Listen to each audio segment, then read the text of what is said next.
सीधे शाजिया के पास चलता हूं। शाजिया, मुझे बताइए, क्या सरकार बहस से भाग रही है? शाजिया, क्या आपको क्या समझ में आ रहा है दीपक जी? हम लोग सब टीवी देख रहे हैं, हम देख रहे हैं जैसे जिस तरह से जब मंत्री बोलने जा रहे होते हैं पेगासस के इशू पर, जब अश्विनी वैष्णव जी बोलने जा रहे होते हैं, किस तरह से कागज फाड़े जा रहे होते हैं, जब जब एजेंडा, जब प्रधानमंत्री सारे मंत्रियों को इंट्रोड्यूस करना चाह रहे होते हैं नए कैबिनेट का, तब हम देखते हैं क्या हंगामा होता है। हम लगातार नारेबाजी का कंपटीशन देख रहे हैं। आपको क्या समझ में आ रहा है? आपको ही नहीं, पूरे देश को क्या समझ में आ रहा है? सब दिख रहा है।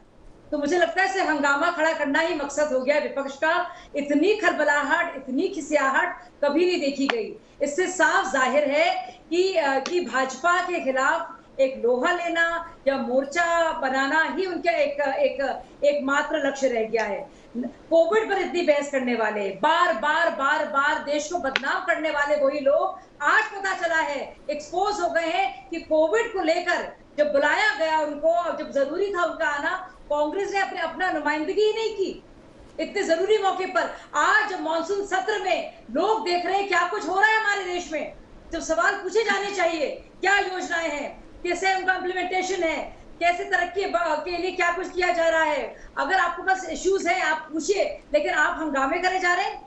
आप इतने पगलाए हुए हैं कि आपको समझ ही भी नहीं आ रहा है। तो ये सिर्फ खिसियाहट दिखाई देने को मिल रही है और कुछ है नहीं। मतलब आप ऐसा इश्यू जो नॉन इश्यू ही है, मतलब कहा जा रहा है पोटेंशियल टारगेट्स कि ये हो सकते हैं, उसमें भी आप 30-40 नामों की बार बात कर रहे हैं।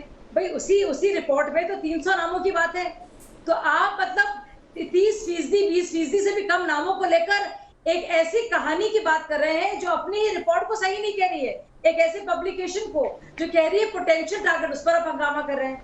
और जो बातें हो रही हैं, जो वास्तविकता है इस देश की, उससे आप भाग रहे हैं। तो आपको क्या लग रहा है, प्रधानमंत्री नहीं करना चाह रहे और कि हमारी सरकार नहीं करना चाह रही है कि सिर्फ विपक्ष को सिर्फ हंगामा खड़ा करना है, एक मोर्चा खोलना है? मतलब इतनी खलबलाहट। ठीक है, जवाब हल्का से ले लेते हैं कि कुछ सुबह शाम, मतलब एक शर्मनाक है ये माहौल जो हम देख रहे हैं। जवाब हल्का से ले लेते हैं, हल्का। बाकी सब बातें समझ में आई, लेकिन कोरोना पर ऑल पार्टी मीटिंग से कांग्रेस उसका क्यों बहिष्कार करती है? कांग्रेस क्यों उस मीटिंग से वॉकआउट करती है? कोरोना दुनिया की सबसे बड़ी महामारी, सरकार जब अपनी स्टेप बता रही है, आपका बैठक में ना होना क्या दिखाएगा जनता को? दीपक जी मेरी बात सुनिए, सर्वदलीय बैठक जब संसद सत्र नहीं भी चल रहा होता ना, तब भी प्रधानमंत्री को बुलाने की अपील पूरे कोरोना काल में की जाती रही। जब चीन से चुनौतियां मिल रही थी तब भी कहा गया, लेकिन नहीं बुलाई गई। आज संसद सत्र चल रहा है, आप हर बात जब हुई तो क्यों गायब हो गए? जब हुई तो क्यों गायब हो गए? जो नहीं हो रहा हल्का जी बताइए, जब हुई तब क्यों गायब हो गए? कब क्या हुई? अब आप मेरी बात पूरी कर लीजिए, बोलेंगे तो मैं को हाँ क्या चीज